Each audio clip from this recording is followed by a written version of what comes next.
64 teams to go on my road to predict all 131 teams this college football offseason. Moving on to the Liberty Flames as we keep talking about the teams in the independent realm of college football. And the Liberty Flames, probably going to be one of the more interesting ones to watch this year. Of course, former Auburn transfer Mailk Willis entered the NFL draft, did end up getting drafted there as well. So this is a Liberty team that will be losing him. They're also losing some other players, including a lot of defensive players. But can Liberty under Hugh Freeze find a way to maybe improve on its record from last season and still be a dangerous team to the realm of college football? Or will Liberty take a step back after losing their star quarterback? What's up, Tailgaters? My name is Tailgate Nate, and welcome to my channel. I'm predicting all 131 teams this college football offseason, and that means I'm doing your favorite team. So go ahead and hit the subscribe button, ring the bell so you know when your favorite team gets uploaded. And for fans of the Liberty Flames out there, you guys are going to know this team a lot more than me. So if you feel like I missed something, you want to add something, anything of the sort, leave it in the comment section down below. I'll be happy to see what you guys have to say. Liberty in 2022, again, no power rankings. This is an FBS independent list, so not a conference, no power ranking.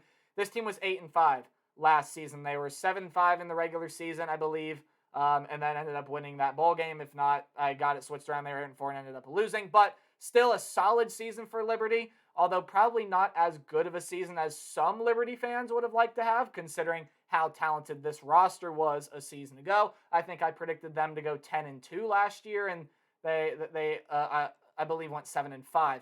But this offense last year was pretty good for the Flames. 435 yards, 33 points per game. Defensively, still yet another, this was the top defense in the FBS independent, and take from that what you will. Only allowed 315 yards per game and only allowed around 22 points per game. So this was a Liberty Flames team that was pretty good a season ago, even though their record would indicate otherwise. They had the stat lines to back it up. But we got to look at talent that Hugh Freeze is losing. Of course, we all know that quarterback Mailk Willis is gone. The former Auburn transfer was an NFL draft pick this past April. 2,857 yards, 27 touchdowns, 12 picks. Also led the team in rushing with 878 yards and 13 touchdowns. And speaking of rushing, Joshua Mack has gone off this team. 448 yards and 3 touchdowns for him. A couple phenomenal wide receivers are gone off this team. DJ Stubbs and Kevin Shaw. Stubbs, 342 yards, 2 touchdowns. Kevin Shaw, 516 yards and 6 touchdowns, as well as a tight end by the name of Trevor Hobbs. He's also gone. On the defensive end, this is where they lose a lot of talent. Chibueze, James, Russins off the defensive line.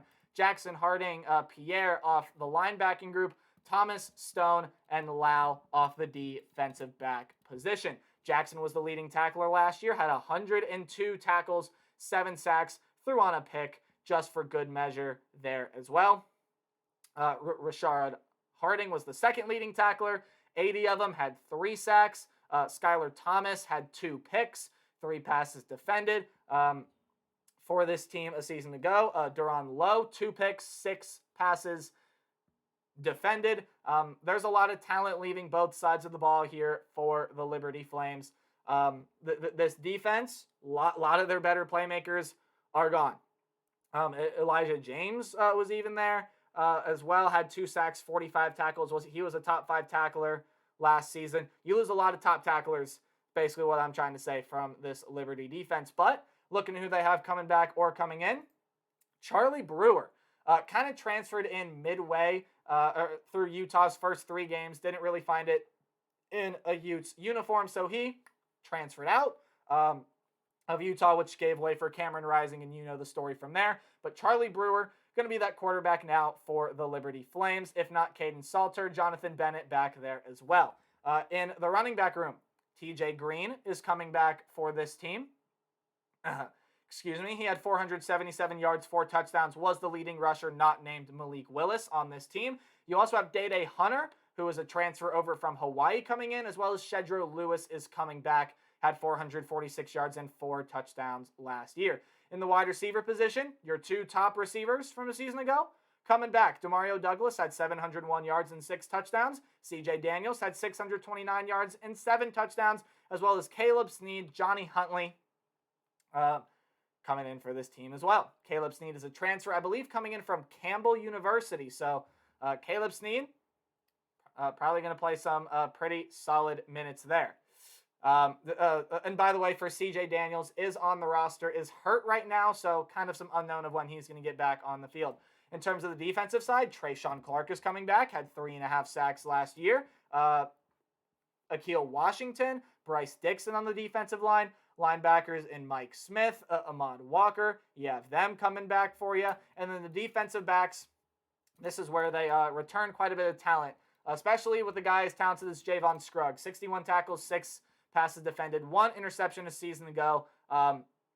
Chris Meganson had 6 passes defended a season ago. And then Jaden Sweeney is a freshman coming in for this team there as well. So watch out for him. Also Bryce Dixon, a freshman coming in as well. Lots of freshmen, lots of transfers figure to provide pretty big role for this Liberty Flames team in 2022 as we take a look at the Liberty schedule. And because Liberty is not part of a conference, there are no conference games. So let's get right into the conference breakdown. You got to play on the road against Southern Miss to open out the year. I don't think that's going to be too challenging of a game. Southern Miss is a team that is yet to kind of find it as a program in Division I. They've kind of been down for the past couple of years, so Liberty probably end up going to be favored in that game. I think the line's around. I'm not sure what this line is, but Liberty probably the favorite in this game, I would guess. And then you got 2 games here that you got to watch out for. At home against UAB, they're one of the better, if not the best program in Conference USA. You could argue Western Kentucky, UTSA. Those names get thrown around there as well. But UAB, ever since bringing their football program back from getting rid of it for a couple of seasons, ever since bringing it back, this has been a very, very talented group that they have put together here at UAB. And they're always a pesky football team. Liberty's got to watch out. Cannot take that game lightly as the next game. But I think they know about this one on the road at Wake Forest. Wake Forest going to put up a lot of points this year. They have a lot of offensive talent coming back for this team, including quarterback Sam Hartman can make a potential run to be a Heisman candidate in New York. But Wake Forest is absolutely a team that you got to watch out for, and a team that very well can go again, especially if Clemson isn't the same, and if they can get past some of the games on their schedule, can be right on their way back to yet another ACC championship game appearance. You got Akron, Old Dominion, UMass, Gardner-Webb, a string of 4 games right there that I don't think Liberty is necessarily going to have a problem with. I mean, maybe they get caught lacking on the road at Old Dominion, maybe, long shot, but maybe on the road against UMass, although I don't see it. Gardner-Webb, they should be able to beat. Akron, they should be able to beat. Akron lost their best offensive player, in my opinion, in Kanata Mumpfield. He transferred over to Pitt to kind of help lessen the blow of Jordan Addison. It's a name that you got to know, too, if you are a Pittsburgh Panthers fan, or if you're a fan of the Power 5 conference, the Power 5 teams in general. But Akron maybe can be a little sneaky this year, so maybe keep that game just in the back of your mind. We'll see what Akron does throughout the first 3 weeks. Old Dominion, UMass on the road. Should think that those are pretty simple games right there. Now, the back half of this schedule here, and in terms of from BYU on, this is a pretty difficult schedule here. Now, UAB, Wake Forest, that's a tough 2-game stretch. But BYU, you get them at home. But BYU, one of the top teams in returning production this year, they are returning a lot of talent to that team. BYU is absolutely a team that can go win 10, 11, possibly if they can pull off the ultimate shocker, win 12 games this year, although I think 11 probably more of the ceiling for that BYU team. Still, by all means, going to be a very good team. Liberty's going to have their hands full in that one, but they get them at home in Lynchburg. And then you get your bye week in between there. You get your bye week in probably your 2 hardest games of the season, because then you go play Arkansas the next week. Now, again, Arkansas, a team that is trending in the right direction under Sam Pittman. And Arkansas, probably going to end up being the pretty sizable favorite here, but Liberty's pulled off upsets against teams like this in the past. So watch out for that. You got on the road at UConn. Probably should be able to win that one there as well. UConn bringing in a new head coach, but not a very good program at least in recent history. Then you got to go play Virginia Tech. You get them at home, though. Virginia Tech bringing in a new head coach. A lot of people speculating it's probably going to take a couple years to sort of rebuild and reshape that program. If you're going to want to look for Liberty to pull off a win against one of their Power 5 opponents and BYU, probably looking for it to be that game against Virginia Tech. And then you play New Mexico State to cap off the season at home. Probably should be another fairly easy one there. Don't do game-by-game predictions. Instead, do a more percentage-based outlook. Tell me, predict the team's record. Games in red, just don't see you winning. Games in orange, still probably don't see you winning, but hey, it's college football. Upsets can happen. Yellow are your 50-50, high upset potential games. Games in yellow-green are games that you should win, but you got to watch out for the team on the other side of the ball. And games in green, I have you winning. So Akron, probably a borderline yellow-green, green game right there. Gardner-Webb should be able to win that. New Mexico State should be able to win that. UMass, UConn, they're only in yellow-green because they are on the road, but still not two very not great football programs right there. Old Dominion, maybe Liberty gets caught slacking on the road, but I think Liberty's going to end up being the favorite in that one. Same thing with on the road against Southern Miss. Maybe they get caught slacking, maybe losing Mailk Willis, Max, some other, especially the defensive talent, means a lot more than we think.